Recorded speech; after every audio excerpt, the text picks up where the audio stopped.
4ನೇ ಅಧ್ಯಾಯ. ಯೋಗಿಗಳ ಜೀವಿತೋದ್ದೇಶ, ಪವಿತ್ರ ತೀರ್ಥ ಶಿರಡಿ, ಬಾಬಾರವರ ವ್ಯಕ್ತಿತ್ವ, ಗೌಳಿಬುವಾರವರ ವಚನ, ವಿಠಲ ದರ್ಶನ, ಕ್ಷೀರಸಾಗರರವರ ಕತೆ, ಪ್ರಯಾಗದಲ್ಲಿ ದಾಸಗಣೂರವರ ಸ್ನಾನ, ಬಾಬಾರವರ ಪವಿತ್ರ ಭಾವನೆ, ಅವರು ಶಿರಡಿಯಲ್ಲಿ ಕಾಣಿಸಿಕೊಂಡ ಬಗ್ಗೆ, 3 ವಾಡಾಗಳು, ಧರ್ಮಶಾಲೆಗಳು. ಹಿಂದಿನ ಅಧ್ಯಾಯದಲ್ಲಿ ಯಾವಾಗ ಶ್ರೀ ಸಾಯಿ ಸಚ್ಚರಿತೆಯನ್ನು ಬರೆಯಲು ಒದಗಿದ ಸಂದರ್ಭವನ್ನು ವಿವರಿಸಿದ್ದೇನೆ. ಈಗ ಈ ಅಧ್ಯಾಯದಲ್ಲಿ ಬಾಬಾರವರು ಮೊದಲು ಶಿರಡಿಯಲ್ಲಿ ಕಾಣಿಸಿಕೊಂಡ ಬಗೆಯನ್ನು ವಿವರಿಸುತ್ತೇನೆ. ಯೋಗಿಗಳ ಜೀವಿತೋದ್ದೇಶ. ಧರ್ಮವು ಅಳಿದು ಯಾವಾಗ ಅಧರ್ಮವು ತಲೆ ಎತ್ತಿ ಮೆರೆಯುತ್ತಿರುವುದೋ ಆಗ ನಾನು ಅವತರಿಸುತ್ತೇನೆ. ದುಷ್ಟರನ್ನು ಶಿಕ್ಷಿಸಿ ಶಿಷ್ಟರನ್ನು ರಕ್ಷಿಸಲು ಸಗುವು ಧರ್ಮವನ್ನು ಸ್ಥಾಪಿಸಲು ನಾನು ಯುಗ ಯುಗಗಳಲ್ಲಿಯೂ ಅವತರಿಸುತ್ತೇನೆ ಎಂದು ಭಗವಾನ್ ಶ್ರೀಕೃಷ್ಣನು ಹೇಳಿರುತ್ತಾನೆ. ಪರಮಾತ್ಮನ ಉದ್ದೇಶವಿದು. ಅಂತೆಯೇ ಅವನ ಪ್ರತಿನಿಧಿಗಳಾದ ಸಾಧು ಸನ್ಯಾಸಿಗಳ ಜೀವಿತೋದ್ದೇಶವೂ ಸಹ ಇದೇ ಆಗಿರುತ್ತದೆ. ಅವರು ತಮ್ಮದೇ ಆದ ಒಂದು ರೀತಿಯಿಂದ ಈ ಗುರಿಯನ್ನು ಸಾಧಿಸುತ್ತಾರೆ. ಬ್ರಾಹ್ಮಣ, ಕ್ಷತ್ರಿಯ ಮತ್ತು ವೈಶ್ಯರುಗಳು ಯಾವಾಗ ತಮ್ಮ ಕರ್ತವ್ಯಗಳನ್ನು ಮರೆಯುತ್ತಾರೆಯೋ, ಯಾವಾಗ ಧಾರ್ಮಿಕ ನೀತಿಗಳ ಕಡೆಗೆ ಜನರು ಗಮನ ಕೊಡದೆ ತಾವೇ ಅತಿ ವಿದ್ಯಾವಂತರೆಂದು ಮೂಢನ ಭಾವನೆಯಿಂದಿರುತ್ತಾರೆಯೋ, ಯಾವಾಗ ಜನರು ಅನೀತಿಯುತವಾದ ಆಹಾರ ಸೇವನೆ ಮತ್ತು ಮತಾನುಷ್ಠಾನವಾದ ಸಂಧ್ಯಾವಂದನೆ ಮುಂತಾದವುಗಳನ್ನು ನಿರ್ಲಕ್ಷಿಸುವರೋ, ಯಾವಾಗ ಮತೀಯ ಕಲಹಗಳು ಪ್ರಾರಂಭವಾಗುವವೋ, ಯಾವಾಗ ಯೋಗಿಗಳು ತಪಸ್ಸನ್ನು ಆಚರಿಸುವುದನ್ನು ಮರೆಯುವರೋ, ಯಾವಾಗ ಜನಕೋಟಿಯು ಹೊನ್ನು ಹೆಣ್ಣು ಮತ್ತು ಸಂತತಿಯೇ ಮುಖ್ಯವೆಂದು ಮರೆಯುವುದೋ ಆಗ ವಚನ ಮತ್ತು ಕಾರ್ಯರೀತಿಯಿಂದ ಧರ್ಮವನ್ನು ಪುನರುದ್ಧಾರ ಮಾಡಲು ಮಹಾಯೋಗಿಗಳು ಕಾಣಿಸಿಕೊಳ್ಳುತ್ತಾರೆ. ಈ ರೀತಿ ನಿವೃತ್ತಿ, ಜ್ಞಾನದೇವ, ಮುಕ್ತಾಬಾಯಿ, ನಾಮದೇವ, ಗೋರ, ಗೋಣಾಯಿ, ಏಕನಾಥ, ತುಕಾರಾಮ, ನರಹರಿ, ನರಸೀಭಾಯಿ, ಸಾವತ ಮತ್ತು ಇನ್ನೂ ಮುಂತಾದ ಅನೇಕ ಯೋಗಿಗಳು ಆಗಾಗ್ಗೆ ಕಾಣಿಸಿಕೊಂಡು ಜನಗಳಿಗೆ ಸರಿಯಾದ ದಾರಿಯನ್ನು ತೋರಿಸಿದರು. ಕೊನೆಯದಾಗಿ ಬಾಬಾರವರು ಶಿರಡಿಯಲ್ಲಿ ಕಾಣಿಸಿಕೊಂಡರು. ಶಿರಡಿ ಒಂದು ಪವಿತ್ರ ಕ್ಷೇತ್ರ. ಅನೇಕ ಮಹಾಯೋಗಿಗಳಿಗೆ ಜನ್ಮವಿತ್ತ ಅಹಮದನಗರ ಜಿಲ್ಲೆಯಲ್ಲಿ ಗೋದಾವರಿ ನದಿ ತೀರವು ನಿಜಕ್ಕೂ ಅದೃಷ್ಟಶಾಲಿಯಾಗಿದೆ. ಶಿರಡಿಯೂ ಸಹ ಇದೇ ಅಹಮದನಗರ ಜಿಲ್ಲೆಯಲ್ಲಿ ಕೋಪರಗಾಂವ ತಾಲೂಕಿನಲ್ಲಿದೆ. ಕೋಪರಗಾಂವದಿಂದ ಗೋದಾವರಿ ನದಿ ದಾಟಿದ ನಂತರ ಶಿರಡಿ ಬರುತ್ತದೆ. ಕೋಪರಗಾಂವದಿಂದ 9 ಮೈಲಿ ದೂರದಲ್ಲಿ ನೀಮಗಾಂವ ಇದೆ. ಅಲ್ಲಿಂದ ಶಿರಡಿಯು ಕಾಣಿಸುತ್ತದೆ. ಕೃಷ್ಣಾ ನದಿ ದಡದಲ್ಲಿರುವ ಪವಿತ್ರ ಯಾತ್ರಾ ಸ್ಥಳಗಳಾದ ಗಣಗಾಪುರ, ನರಸಿಂಹವಾಡಿ, ಔದುಂಬರಗಳ ಹಾಗೆ ಶಿರಡಿಯೂ ಸಹ ಪವಿತ್ರ ಕ್ಷೇತ್ರ. ಮಂಗಳ ವೇಳೆಯಲ್ಲಿ ಶ್ರೀ ದಾಮಾಜಿ, ಸಜ್ಜನಗಡದಲ್ಲಿ ಶ್ರೀ ಸಮರ್ಥ ರಾಮದಾಸ ಮತ್ತು ನರಸು-ಬಾಚಿವಾಡಿಯಲ್ಲಿ ಶ್ರೀ ನರಸಿಂಹ ಸರಸ್ವತಿಗಳು ಪ್ರಸಿದ್ಧರಿದ್ದಂತೆ ಶಿರಡಿಯಲ್ಲಿ ಶ್ರೀ ಸಾಯಿಬಾಬಾರವರು ಪ್ರಸಿದ್ಧರಾಗಿದ್ದರು. ಶ್ರೀ ಸಾಯಿಬಾಬಾರವರ ವ್ಯಕ್ತಿತ್ವ. ಶ್ರೀ ಸಾಯಿಬಾಬಾರವರ ಸಂಪರ್ಕದಿಂದ ಶಿರಡಿ ಪ್ರಸಿದ್ಧಿಯನ್ನು ಪಡೆಯಿತು. ಈಗ ಶ್ರೀ ಬಾಬಾರವರು ಎಂತಹ ಮಹಾನುಭಾವ ವ್ಯಕ್ತಿ ಎಂಬುದನ್ನು ನೋಡೋಣ. ದಾಟಲು ಕಠಿಣವಾದ ಭವಸಾಗರವನ್ನು ಜಯಿಸಿದರವರು. ಶಾಂತಿಯೇ ಆಭರಣವಾಗಿ ಸತ್ವಶೀಲರಾಗಿದ್ದರು. ವೈಷ್ಣವ ಭಕ್ತರ ತವರು ಮನೆಯಾಗಿದ್ದರು. ಕರುಣನೋಪಾದಿಯಲ್ಲಿ ದಾನಶೂರರಲ್ಲಿ ಅಗ್ರಗಣ್ಯರಾಗಿದ್ದರು. ಕ್ಷಣಿಕ ಮತ್ತು ಕ್ಷುಲ್ಲಕ ವಸ್ತುಗಳ ಕಡೆಗೆ ಗಮನ ಕೊಡದೆ ಯಾವಾಗಲೂ ಸ್ವಾನುಭವದಲ್ಲಿ ತಲ್ಲೀನರಾಗಿದ್ದರು. ಅವರಿಗೆ ಪ್ರಾಪಂಚಿಕ ಅಭಿಲಾಷೆ ಇರಲಿಲ್ಲ. ಅವರ ಅಂತರಂಗವು ಶುದ್ಧ ಕನ್ನಡಿಯಂತಿತ್ತು. ಅವರ ವಚನಗಳಲ್ಲಿ ಯಾವಾಗಲೂ ಸುಧೆಯು ಧಾರಾಕಾರವಾಗಿ ಹರಿಯುತ್ತಿತ್ತು. ಬಡವರಾಗಲಿ ಬಲ್ಲಿದರಾಗಲಿ ಅವರಲ್ಲಿ ಎಲ್ಲರೂ ಒಂದೇ. ಮಾನಾಪಮಾನಗಳ ಕಡೆಗೆ ಗಮನವಿಡುತ್ತಿರಲಿಲ್ಲ. ಸರ್ವರಿಗೂ ಶ್ರೇಷ್ಠರಾಗಿದ್ದರು. ಸರ್ವರೊಡನೆ ಕಲೆತು ಅವರೊಂದಿಗೆ ಕೂಡಿ ಹಾಡುಗಳನ್ನು ಹಾಡುತ್ತಾ ಸಂತೋಷದಿಂದಿರುತ್ತಿದ್ದರು. ಅಲ್ಲಾಹನ ಹೆಸರನ್ನು ಯಾವಾಗಲೂ ಉಚ್ಚರಿಸುತ್ತಿದ್ದರು. ಆದರೂ ಸಮಾಧಿಯಿಂದ ಒಂದು ಅಂಗಲವೂ ಕದಲುತ್ತಿರಲಿಲ್ಲ.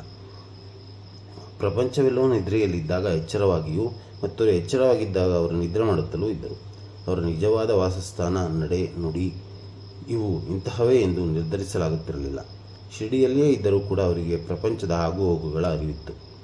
ಅವರ ಅಂತರಂಗವು ಆಳವಾದ ಮಹಾಸಾಗರೋಪಾದಿಯಲ್ಲಿ ಪ್ರಶಾಂತತೆ ಇದ್ದಿತು. ಆದರೂ ಅವರು ಶಾಂತಿಯ ಸ್ಥಿತಿಯಿಂದ ಒಂದು ಅಂಗಲವೂ ಕದಲುತ್ತಿರಲಿಲ್ಲ. ಅವರು ಒಂದೊಂದು ಸಾರಿ ಮಸೀದಿಯ ಗೋಡೆಗೆ ಒರಗಿಕೊಂಡು ನಿಲ್ಲುತ್ತಿದ್ದರು. ಕೆಲವು ವೇಳೆ ಬೆಳಗ್ಗೆ, ಮಧ್ಯಾಹ್ನ ಮತ್ತು ಸಾಯಂಕಾಲ ಲೇಂಡಿಗಾಗಲಿ ಚಾವಡಿಗಾಗಲಿ ಹೋಗುತ್ತಿದ್ದರು. ಆದರೆ ಎಲ್ಲ ವೇಳೆಗಳಲ್ಲಿಯೂ ಸ್ವಾನುಭವದಲ್ಲಿ ತಲ್ಲೀನರಾಗುತ್ತಿದ್ದರು. ಸಿದ್ಧರಾದರೂ ಸಾಧಕರಂತೆ ವರ್ತಿಸಿದರು. ಅವರು ವಿನಯಶೀಲರು, ಸೌಮ್ಯರೂಪಿಯೂ ಮತ್ತು ನಿರಹಂಕಾರಿಗಳಾಗಿಯೂ ಆಗಿ ಸರ್ವರನ್ನೂ ಸಂತಸಗೊಳಿಸುತ್ತಿದ್ದರು. ಇಂತಹ ಪವಿತ್ರವಾದ ಶ್ರೀ ಸಾಯಿಬಾಬಾರವರ ಪಾದಧೂಳಿಯಿಂದ ಪವಿತ್ರವಾಗಿ ದೇಶದಲ್ಲಿ ಶಿರಡಿಯು ಪ್ರಸಿದ್ಧಿಯನ್ನು ಪಡೆಯಿತು. ಆಳಂದಿಯನ್ನು ಜ್ಞಾನೇಶ್ವರರು, ಪೈಠಣವನ್ನು ಶ್ರೀ ಏಕನಾಥರು ಉದ್ಧರಿಸಿದ ರೀತಿಯಲ್ಲಿ ಶ್ರೀ ಸಾಯಿನಾಥರು ಶಿರಡಿಯನ್ನು ಉದ್ಧರಿಸಿದರು. ಶಿರಡಿಯು ನಮ್ಮಂತಹ ಭಕ್ತರ ಪಾಲಿಗೆ ಮತ್ತೊಂದು ಪಂಡರಾಪುರ, ದ್ವಾರಕಾ, ಕಾಶಿ, ರಾಮೇಶ್ವರ, ಬದ್ರಿ, ಕೇದಾರ, ನಾಶಿಕ, ತ್ರಯಂಬಕೇಶ್ವರ, ಉಜ್ಜಯಿನಿ, ಮಹಾಬಲೇಶ್ವರ ಮತ್ತು ಗೋಕರ್ಣ. ಶಿರಡಿಯಲ್ಲಿಯ ಬಾಬಾರವರ ದರ್ಶನದಿಂದ ನಾವು ಸಂಸಾರ ಸಾಗರವನ್ನು ಮರೆತು ಸ್ವಾನುಭವ ಪಡೆಯಬಹುದು.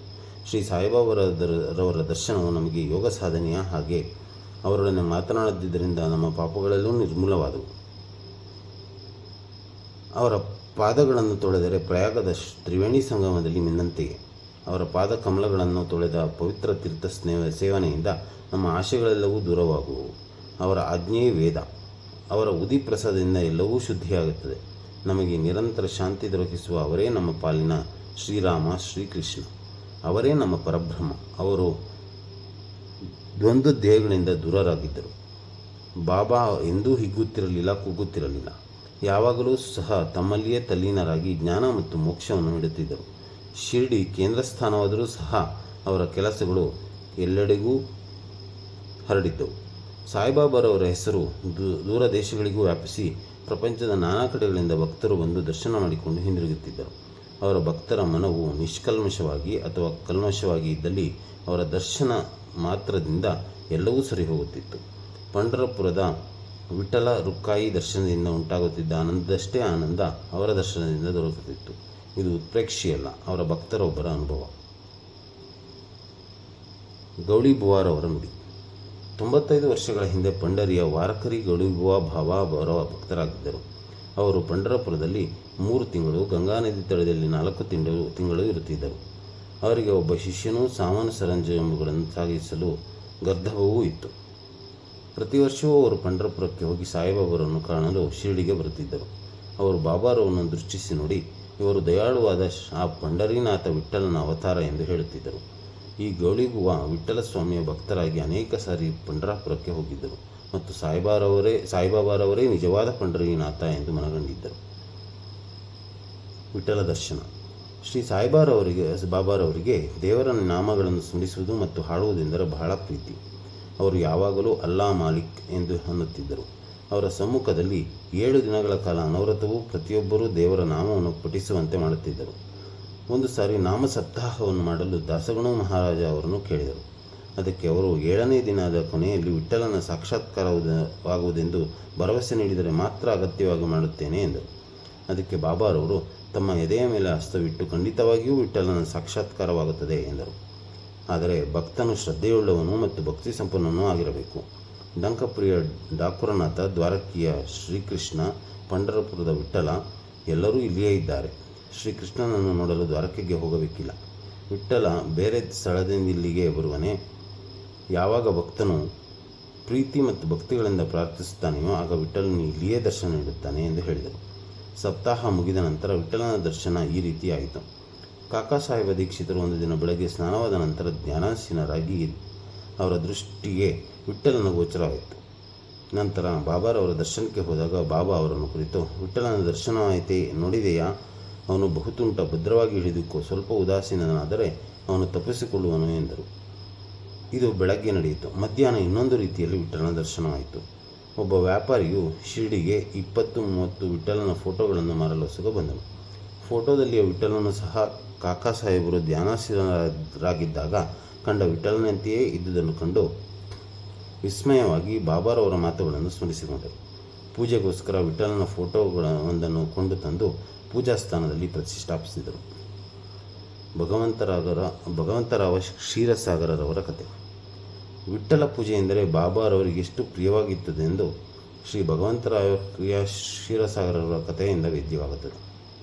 ವಿಠ್ಠಲನ ಭಕ್ತರಾದ ಭಗವಂತರಾವರವರು ತಂದೆ ಪ್ರತಿ ವರ್ಷವೂ ಪಂಢರಪುರಕ್ಕೆ ಹೋಗುತ್ತಿದ್ದರು. ಮನೆಯಲ್ಲಿಯೂ ವಿಠ್ಠಲನ ಪ್ರತಿಮೆಯನ್ನು ಇಟ್ಟುಕೊಂಡು ಪ್ರತಿದಿನವೂ ಪೂಜಿಸುತ್ತಿದ್ದರು. ಅವರ ಮರಣದ ನಂತರ ಅವರ ಪುತ್ರನು ಪೂಜೆ, ಪುನಸ್ಕಾರ ಮತ್ತು ವರ್ಷಕ್ಕೊಮ್ಮೆ ಯಾತ್ರೆ ಮಾಡುವುದು ಎಲ್ಲವನ್ನೂ ಬಿಟ್ಟನು. ಭಗವಂತರಾವ ಒಮ್ಮೆ ಶಿರ್ಡಿಗೆ ಬಂದಾಗ ಬಾಬಾರವರು ಅವನನ್ನು ನೋಡಿ ಅವನ ತಂದೆಯನ್ನು ಜ್ಞಾಪಿಸಿಕೊಂಡು, ಕೂಡಲೇ ಇವನ ತಂದೆ ನನ್ನ ಸ್ನೇಹಿತನಾಗಿದ್ದನು, ಆದ್ದರಿಂದ ಮಗನನ್ನೂ ಸಹ ಇಲ್ಲಿಗೆ ಎಳೆದುಕೊಂಡು ಬಂದಿರುತ್ತೇನೆ. ಇವನು ದೇವರಿಗೆ ನೈವೇದ್ಯಕ್ಕೆ ಇಡದೆ ವಿಠ್ಠಲನನ್ನು ಮತ್ತು ನನ್ನನ್ನು ಹಸುವಿನಿಂದ ಬಳಲಿಸಿದ್ದಾನೆ. ಆದುದರಿಂದಲೇ ನಾನು ಇಲ್ಲಿಗೆ ಅವನನ್ನು ಕರೆತಂದಿರುವುದು. ಅವನಿಗೆ ಇನ್ನು ಮುಂದೆ ಪೂಜೆ ಮಾಡುವಂತೆ ಹೇಳುತ್ತೇನೆ ಎಂದರು. ಪ್ರಯಾಗದಲ್ಲಿ ದಾಸಗಣೂರವರ ತೀರ್ಥಸ್ನಾನ. ಗಂಗೆ, ಯಮುನೆಗಳು ಮಿಲನವಾಗುವ ಪವಿತ್ರ ತೀರ್ಥಕ್ಷೇತ್ರವಾದ ಪ್ರಯಾಗದಲ್ಲಿ ಮೀಯುವುದು ಶ್ರೇಯಸ್ಕರವಾದುದೆಂದು ಹಿಂದೂಗಳ ಅಚಲ ನಂಬಿಕೆ. ಅದಕ್ಕೋಸ್ಕರ ಸಾವಿರಾರು ಯಾತ್ರಿಗಳು ಆಗಾಗ್ಗೆ ಅಲ್ಲಿಗೆ ಹೋಗಿ ಮೀಂದು ಬರುತ್ತಾರೆ. ಒಂದು ಸಾರಿ ದಾಸಗಣೂರವರೆಗೂ ಸಹ ಪ್ರಯಾಗಕ್ಕೆ ಹೋಗಿ ಸ್ನಾನ ಮಾಡಿ ಬರಬೇಕೆಂದು ಎನಿಸಿತು. ಆದ್ದರಿಂದ ಅವರು ಬಾಬಾರವರ ಅಪ್ಪಣೆ ಬಿಡಿದರು. ಅದಕ್ಕೆ ಬಾಬಾರವರು, ಅಷ್ಟು ದೂರ ಹೋಗಬೇಕಾದ ಅವಶ್ಯಕತೆಯೇನೂ ಇರುವುದಿಲ್ಲ, ನಮ್ಮ ಪ್ರಯಾಗ ಇಲ್ಲೇ ಇದೆ, ನನ್ನನ್ನು ನಂಬು ಎಂದರು. ಇದನ್ನು ಕೇಳಿ ದಾಸಗಣೂರವರು ಬಾಬಾರವರಿಗೆ ಸಾಷ್ಟಾಂಗ ನಮಸ್ಕಾರ ಮಾಡಿದರು. ಆಗ ಅವರಿಗೆ ಕಂಡಿದ್ದುದೇನು, ಬಾಬಾ ಅವರ ಪಾದಗಳಿಂದ ಗಂಗೆ ಹರಿಯುತ್ತಿದ್ದಳು. ಬಾಬಾರವರ ಅದ್ಭುತ ಪವಾಡವನ್ನು ನೋಡಿ ಅವರು ಬಹಳ ಆನಂದಭರಿತರಾಗಿ ಸಂತೋಷಾಶ್ರುವನ್ನು ಸುರಿಸಿದರು. ಆನಂದಭರಿತರಾಗಿ ಬಾಬಾರವರನ್ನು ಕುರಿತು ಹಾಡತೊಡಗಿದರು. ಬಾಬಾ ಶಿರ್ಡಿಯಲ್ಲಿ ಮೊದಲು ಕಾಣಿಸಿಕೊಂಡ ಬಗೆ.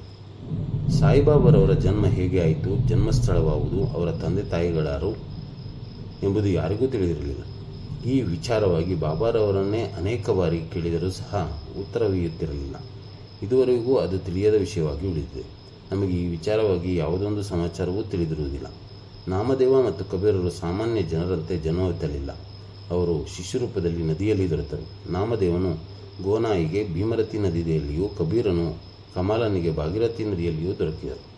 ಬಾಬಾರವರು ಸಹ ಇದೇ ರೀತಿ ಜನ್ಮಿಸಿದರು ಎಂದು ಊಹಿಸಲು ಸಂದೇಹಕ್ಕಿಡೆಯಿಲ್ಲ.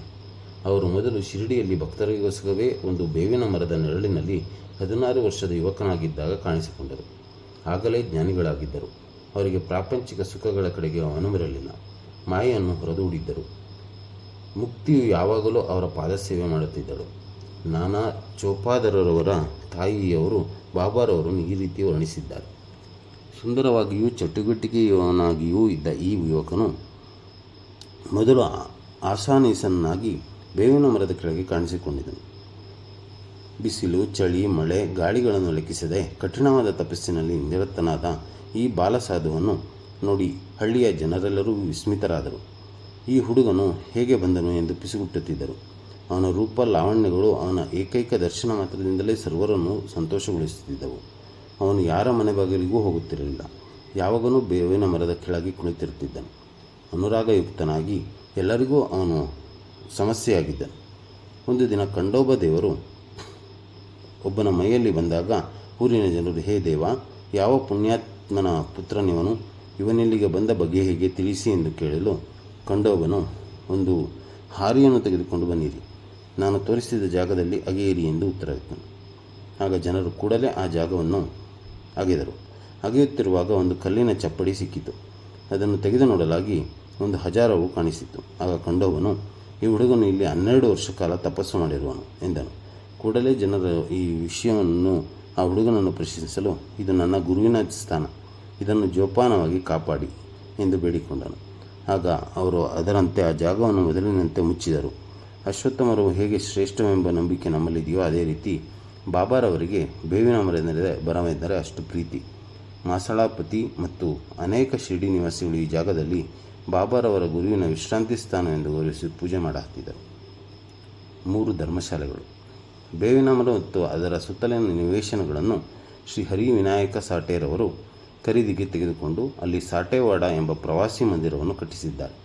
ಈ ಮಂದಿರವು ಅನೇಕ ಭಕ್ತರ ವಿಶ್ರಾಂತಿ ಸ್ಥಳ. ಬೇವಿನ ಮರಕ್ಕೆ ಸುತ್ತಲೂ ಕಟ್ಟೆಯನ್ನು ಕಟ್ಟಿರುತ್ತಾರೆ. ಬೇವಿನ ಮರದ ಹತ್ತಿರ ಯಾರು ಗುರುವಾರ ಮತ್ತು ಶುಕ್ರವಾರದಂದು ಧೂಪವನ್ನು ಹಾಕುತ್ತಾರೆಯೋ ಅವರಿಗೆ ದೇವರ ಅನುಗ್ರಹದಿಂದ ಶಾಂತಿ ಸುಖಗಳು ಲಭಿಸುವುವೆಂದು ಪ್ರತೀತಿ ಇದೆ. ಈ ಮಂದಿರವು ಬಹಳ ಹಳೆಯದಾಗಿದ್ದರಿಂದ ಸಂಸ್ಥಾನದವರು ಅದನ್ನು ಸರಿಪಡಿಸಿ ಸ್ವಚ್ಛವಾಗಿ ಶುಚಿಯಾಗಿಟ್ಟಿರುತ್ತಾರೆ. ಸಾಟೇವಾಡ ಕಟ್ಟಿದ ಸ್ವಲ್ಪ ದಿನಗಳಲ್ಲಿಯೇ ದೀಕ್ಷಿತವಾಡ ನಿರ್ಮಾಣವಾಯಿತು. ಮುಂಬಯಿಯ ಸಲಹಾ ವಕೀಲರಾದ ಕಾಕಾ ಸಾಹೇಬ ದೀಕ್ಷಿತರವರು ಒಮ್ಮೆ ಲಂಡನ್ನಿಗೆ ಹೋಗಿದ್ದಾಗ ಒಂದು ಅಪಘಾತದ ಪ್ರಯುಕ್ತ ಕಾಲುಗಳಿಗೆ ಏಟು ಬಿದ್ದು ಯಾವುದರಿಂದಲೂ ಸರಿ ಹೋಗಿರಲಿಲ್ಲ. ನಾನಾ ಸಾಹೇಬ ಚಾಂದೋಲಕರ ಅವರು ಸಾಯಿಬಾಬಾರವರ ದರ್ಶನ ಪಡೆಯುವಂತೆ ಪ್ರೇರೇಪಿಸಿದರು. ಅದರಂತೆ ಅವರು 1909ರಲ್ಲಿ ಸಾಯಿಬಾಬಾರವರ ದರ್ಶನ ಪಡೆದರು. ಮನೋರೋಗವನ್ನು ನಿವಾರಣೆ ಮಾಡಿ ಎಂದು ಬೇಡಿಕೊಂಡರು. ಬಾಬಾರವರ ದರ್ಶನದಿಂದ ತೃಪ್ತರಾಗಿ ಶಿರ್ಡಿಯಲ್ಲಿ ನೆಲೆಸಬೇಕೆಂದು ಮನಸ್ಸು ಮಾಡಿದರು. ಶಿರ್ಡಿಯಲ್ಲಿ ಭಕ್ತರಿಗೆ ಒಂದು ಮಂದಿರವನ್ನು ಕಟ್ಟಿಸಿ ನಾವು ಒಂದು ಮನೆಯನ್ನು ಕಟ್ಟಿಕೊಂಡರು. ಇದು ಆರಂಭವಾಗಿದ್ದು ದಿನಾಂಕ 10/12/1910ರಂದು. ಅದೇ ದಿನ 2 ಮುಖ್ಯ ಘಟನೆಗಳು ಜರುಗಿದವು. ಒಂದು, ಶ್ರೀ ದಾದಾ ಸಾಹೇಬ ಕಾಪರ್ಡೆಯವರಿಗೆ ಮನೆಗೆ ಹೋಗಲು ಅನುಮತಿ ದೊರಕಿತು. 2, ಚಾವಡಿಯಲ್ಲಿ ರಾತ್ರಿ ಆರತಿ ಪ್ರಾರಂಭವಾಯಿತು. ಶ್ರೀ ದೀಕ್ಷಿತವಾಡಿಯು 1911ನೇ ವರ್ಷದಲ್ಲಿ ಶ್ರೀರಾಮನವಮಿಯ ದಿನ ಉದ್ಘಾಟಿಸಲ್ಪಟ್ಟಿತು. 3ನೇ ಮಂದಿರವು ನಾಗಪುರದ ಲಕ್ಷಾಧೀಶರಾದ ಶ್ರೀ ಬೂಟಿಯವರ ಸಹಾಯದಿಂದ ನಿರ್ಮಿತವಾಯಿತು. ಇದಕ್ಕೆ ಲಕ್ಷಾಂತರ ರೂಪಾಯಿಗಳನ್ನು ಖರ್ಚು ಮಾಡಿದ್ದರು. ಈ ಮಂದಿರದಲ್ಲಿ ಶ್ರೀ ಸಾಯಿಬಾಬರವರ ದೇಹವು ವಿಶ್ರಾಂತಿ ಪಡೆಯುತ್ತಿರುವುದರಿಂದ ಭವನ ನಿರ್ಮಾಣಕ್ಕೆ ವಿನಿಯೋಗಿಸಿದ ಹಣವು ಸದ್ವಿನಿಯೋಗವಾಯಿತೆಂದೇ ಹೇಳಬಹುದು. ಈ ಮಂದಿರವೇ ಈಗಿನ ಸಮಾಧಿ ಮಂದಿರ. ಈ ಮಂದಿರದ ನಿವೇಶನದಲ್ಲಿ ಬಾಬಾರವರು ಪ್ರತಿದಿನವೂ ನೀರೆರೆದು ಒಂದು ತೋಟ ನಿರ್ಮಿಸಿದ್ದರು. ವಾಮನ ತಾತ್ಯ ಅವರ ಸಹಾಯದಿಂದ ತೋಟವನ್ನು ನೋಡಿಕೊಳ್ಳುತ್ತಿದ್ದ ಬಗ್ಗೆ, ಪುನಃ ಚಾಂದ್ ಪಾಟೀಲರ ಮದುವೆ ದಿಬ್ಬಣದ ಸಂಗಡ ಶಿರಡಿಗೆ ಬಂದ ರೀತಿ, ಮೊಹಿದ್ದೀನ್ ತಂಬೋಳಿಯವರೊಡನೆ ಕುಸ್ತಿ ಆಡಿದುದು, ಇನ್ನೂ ಮುಂತಾದ ವಿಚಾರಗಳ ಬಗ್ಗೆ ಮುಂದಿನ ಅಧ್ಯಾಯದಲ್ಲಿ ವಿವರವಾಗಿ ಪ್ರಸ್ತಾಪಿಸುತ್ತೇನೆ. ಶ್ರೀ ಸಾಯಿ ಪ್ರಣಾಮ. 4ನೇ ಅಧ್ಯಾಯ ಮುಕ್ತಾಯವಾಯಿತು. 4ನೇ ಅಧ್ಯಾಯ